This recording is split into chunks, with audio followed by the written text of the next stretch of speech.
Aerox Yamaha na unit. So ito yung mga mabibigay natin na pwede nyong unahin kung sakaling magpapakarbon kayo. Una, yung visor. Meron din tayo ditong visor. Yan, molde na rin po yan.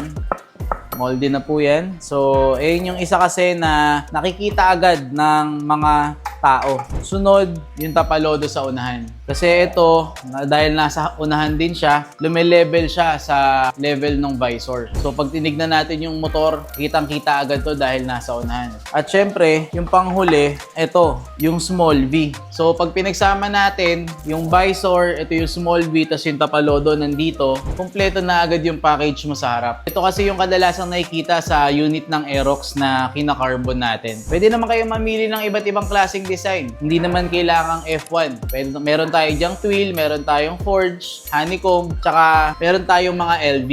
Kaya kung gusto nyo, message lang kayo sa amin sa King Carbon Valenzuela. Facebook page po namin yan. Physical store naman, pwede po kayong pumunta sa King Carbon Production or i-waste nyo po yan, lalabas din po yan sa Google Maps. Kita-kits tayo mga bossing, magpakabit na rin kayo ng carbon nyo.